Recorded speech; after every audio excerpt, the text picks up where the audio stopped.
What up, Space Fam? Goes in here for AnimeUproar, and I'm back at it again to talk about the latest crazy updates to the Demon Slayer story.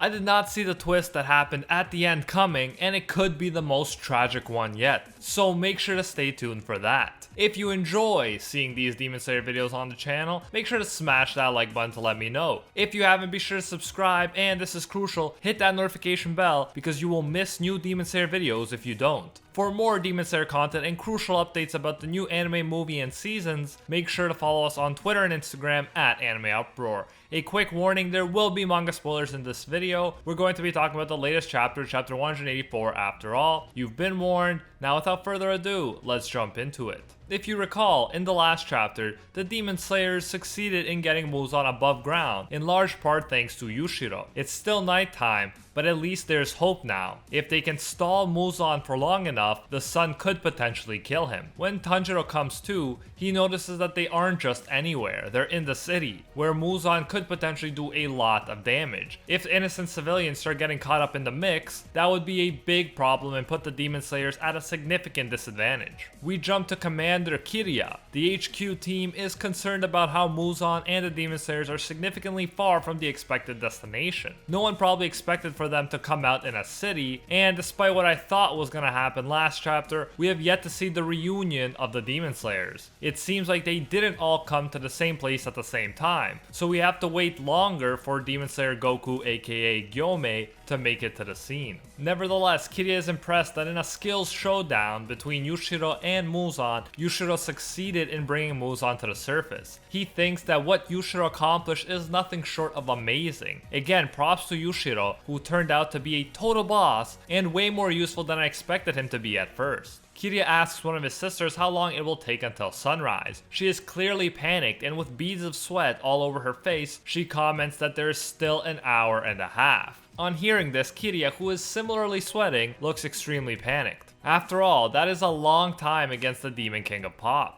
Not only do the Demon Slayers have to try and survive long enough, they also can't let Muzan escape. And in a city, he's going to have much more opportunities to escape if he decides to. He should be the fastest and strongest as well. So we have to hope that pure pride keeps him from running away to fight another night. He did mention that his goal was to kill the Demon Slayers tonight, so he has motivation to stay until he accomplishes that. A crow passes on the message that there's still an hour and a half until sunrise. Tanjiro can't help but think that this is too much time. As he's looking for everyone, he sees that Mitsuri, Iguro, and Giyu are safe. Iguro and Giyu seem calm as usual, but in contrast to that, Mitsuri is providing some comedic relief again. Her eyes are popping out as she cries, sweats, and shakes. If anything, this makes me respect the calm composure of Iguro and Giyu all the more. Tanjiro himself is not so calm. He's trying to sniff out Muzan. His injured eye is still bleeding and he's sweating all over, trying to maintain his breathing. Then all of a sudden Muzan pops up from under a bunch of debris. He casts everything aside like it's nothing.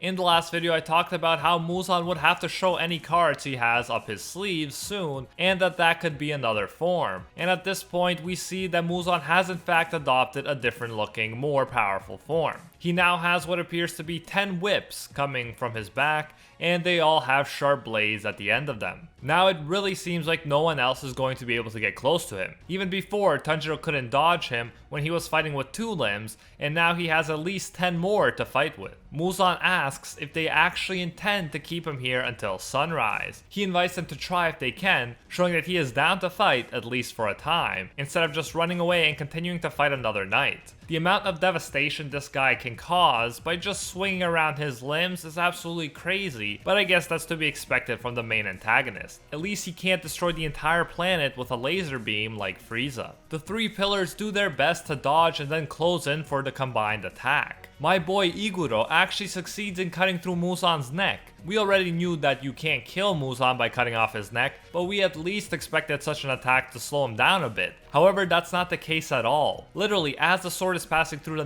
neck is already healing. As soon as a section of the neck gets cut, it immediately heals.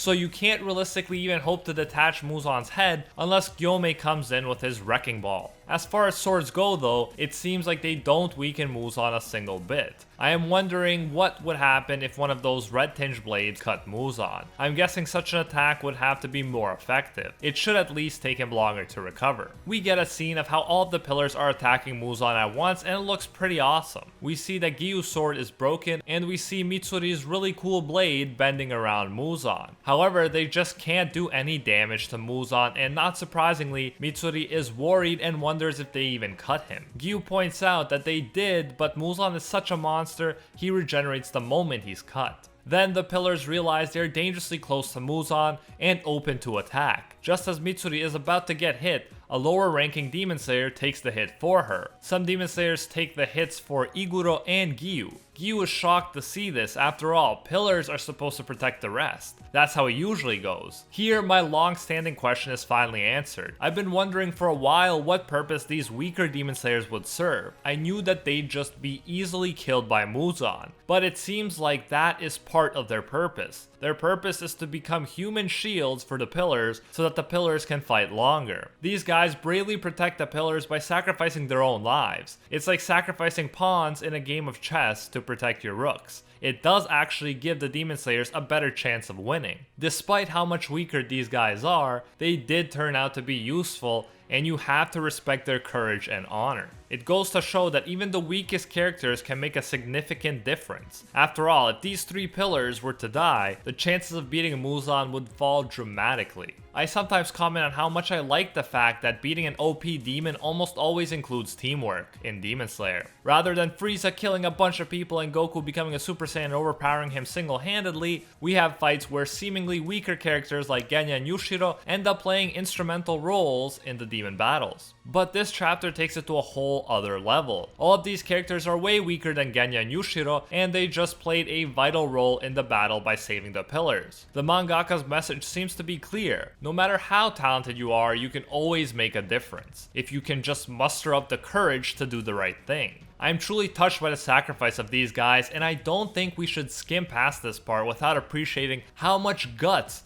it took for them to do this. They are all heroes without a doubt. Even Tanjiro, our main character, is saved because one of the lower Demon Slayers saved him by sacrificing his own life. Tanjiro will no doubt be one of the most important characters in defeating Muzan. That's how shonen work. And he could have just died if not for this brave, faceless Demon Slayer who saved him. The lower Demon Slayers say that the pillars saved their lives countless times. They wouldn't even be alive if it wasn't for the pillars. So in a way, this is their way of paying them back. One of them says don't be afraid of fighting as they keep getting killed. Mitsuri tells them to stop, but Tanjiro seems to hold out hope for victory. If Tanjiro and the pillars followed the lower Demon Slayers, then maybe they can overcome Muzan somehow. Tanjiro doesn't want their sacrifices to be for nothing. He's running, but suddenly Tanjiro falls and starts coughing out blood. Muzan says that those who die quickly are the fortunate ones. He says even if they don't die right away, those who attack him are done for. He tells everyone to look in Tanjiro's direction. They are shocked to see Tanjiro on the ground. He is screaming and his left eye wound is spreading across his face. Muzan explains that Tanjiro soaked up Muzan's blood during his attack. The amount of blood was too much. He says it won't turn him into a demon, but like poison, it will destroy his cells until he dies. Tanjiro looks absolutely terrible in the last panel, and Muzan says that Tanjiro is already dead. This is absolutely unbelievable. This is by far the craziest twist we've seen in Demon Slayer so far. Tanjiro, our main protagonist, has been pronounced as good as dead. Now, do we believe that Tanjiro, our main character, will die? I don't see that happening. So most likely, one of the things that Muzan said is already wrong. This leads me to believe that potentially Tanjiro could become a demon. This would be the craziest twist ever, but I think it's possible. Nezuko is a demon and she can still fight against Muzan. The same should be possible for Tanjiro. If he becomes a demon, he should be able to regenerate his eye and recover from his life-threatening injuries. Throughout the series, we've already established that there are good demons and bad demons, and the good demons like Nezuko, Tamayo, and Yushiro have played vital roles in fighting against Muzan. I'm not at all saying that this will happen for sure, but I think that Tanjiro becoming a demon is possible. And furthermore, then he'll unlock some new powers via blood demon arts, and he'll still be able to practice breathing like Kokushibo. Eventually, along with Nezuko, he could potentially be cured too. Let me know what you think about this possible theory. How do you think Tanjiro is going to get out of this one? I'd love to hear your thoughts on the craziest Demon Slayer chapter yet. Thank you for watching. If you enjoyed this one, I would especially appreciate it if you could leave a like and share this video with a fellow Demon Slayer fan. If you haven't, be sure to subscribe, and this is extremely important. Hit that notification bell so you actually know when new Demon Slayer videos come out. And remember, if you want more Demon Slayer content and crucial updates about the new movie and seasons, you can follow us on Twitter and Instagram at AnimeUproar.